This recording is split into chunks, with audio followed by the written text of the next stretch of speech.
At the time of recording this, it's 2025, which means that the 14th James Bond film, A View to a Kill, which premiered in 1985, turns 40. So I figured I'd celebrate by doing a couple of videos where I do little breakdowns and offer my thoughts on this particular Bond picture. The movie is directed by John Glenn and would be Roger Moore's final outing as 007. The movie really has a special place in my heart as it's one of the first Bond movies I ever saw. I even have one of the original prints of the Swedish poster hanging in my living room. The Swedish title, by the way, is pronounced Levande måltavla, which translated means living target. And the tagline, Har James Bond äntligen fått en värdig motståndare, means Has James Bond finally gotten a worthy opponent, which is more or less the same as the English tagline, Has James Bond finally met his match? Now right off the bat, is this one of the best James Bond movies? I would say no. It has some flaws for sure, but also a couple of really memorable moments. I feel it's a film that gets better and better as it goes along, with a really strong final act. So let's start off by looking at the pre-title sequence, and of course there will be spoilers ahead. This sequence was shot in Iceland, standing in for Siberia. Bond is looking for a fallen agent who has stolen a microchip from a Russian research center, and then a chase ensues as the Russians spot Bond. It's an interesting sequence in many aspects, and would be the third and final time we'd see Roger Moore's Bond in a ski chase, the others being the pre-title sequence in The Spy Who Loved Me, as well as a chase towards the middle of For Your Eyes Only. I think these previous ski chases has been really excellent pieces of filmmaking, but as for the chase in Siberia, I always felt there was just something missing, but I couldn't quite put my finger on it, so I decided to look a little closer. Now, we can't talk ski chases in a Bond movie and not mention Willy Bogner, an amazing German skier that captures some absolutely brilliant shots throughout the Bond series, starting with On Her Majesty's Secret Service. This was way before the era of GoPros and lightweight action cams, so all the images had to be caught using traditional film cameras. Bogner's credits in the Bond series vary a little bit, but in A View to a Kill he is credited as second unit director for the ski sequence. So after the gun barrel sequence, the iris opens up and we see a helicopter. No accident that this is the first thing we see, as it acts as a quote-unquote main villain of this little mini-adventure. We will see it stalk Bond throughout the sequence, and will also be the last opponent he'll have to face. Here we see it flying across the landscape like a hawk looking for a prey almost. And of course the red-orange color represents danger and also makes it easy for the audience to see. And an establishing shot of the enemies Bond will face in this sequence, including the snowmobile, which will come into play later. Really nice, simple storytelling, easy to get an overview and understand what is going on. And we hear a bit of Russian, so no title card needed, we know roughly where we are. So we see Bond finding the fallen 003 and recovering the chip, and then he's spotted and the chase is underway. Wonderful score by John Barry. I think this might be one of his strongest scores. I can't play it for copyright reasons, but it's easy to find on YouTube if you want to have a listen. One problem in this sequence, and in the movie as a whole, is that it just doesn't hide the stunt doubles very well. Roger Moore was 56 at the time this movie was shot, and the body language of the stuntman doesn't really match his. As Bond drops down and lands, I feel like we're watching a man in his 20s, not a 56-year-old Roger Moore. Now, that is not to take away anything from the skiing and the stunt work, which, as usual, is brilliant. I think there is another really important ingredient lacking in this sequence compared to what came before, something that takes us out of the action just a little bit. If we look at the ski chase in For Your Eyes Only, as Bond is escaping assassins in Cortina, I always felt like we were actually watching Roger Moore doing the action. Obviously, this is mostly stuntmen, but the key here was that there's actually a couple of real shots of Roger inserted as the action progresses. No rear projections, just real footage shot on location with some exceptions.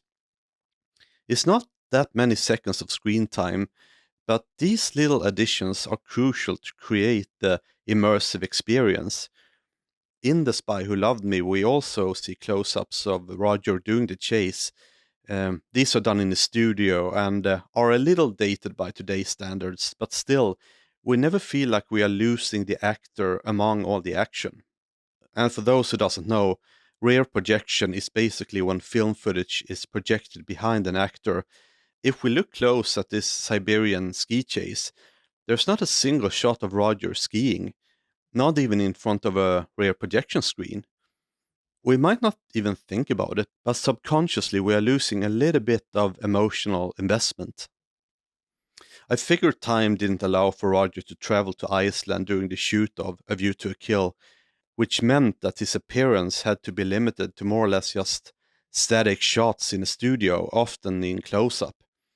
I think just a couple of shots of Roger on skis would have made a notable difference.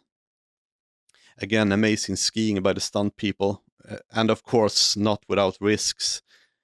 You can actually see the stuntman losing his balance and falling just as he goes out of frame here.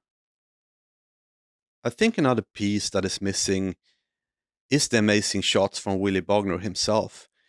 These rapid, exciting follow shots are for the most part not present this time around, while they were a crucial ingredient in all the other prior ski sequences.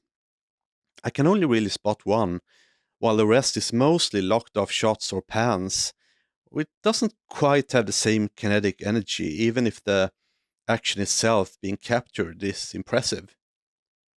I'm just guessing here, but since Bogner was now second unit director, time probably didn't allow for him to put on the skis himself, except for capturing this shot. The helicopter attacks again, and one of Bond's skis are blown off. He stops and uses a grappling hook to hijack the snowmobile.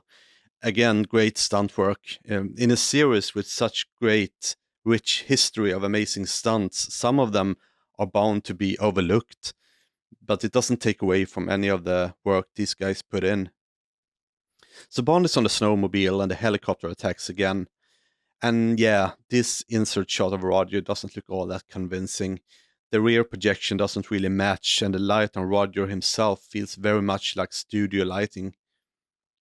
I do wonder if this shot was conceived after the fact, as the filmmakers realized they needed one more close up of Roger, but there was not really any matching helicopter footage, so they found the best they had and added some shakiness to hide it a bit better. But if you look closer, the helicopter is not really facing the right way. There is actually a production still of Roger on the snowmobile, and I think the background is a much better match in this shot.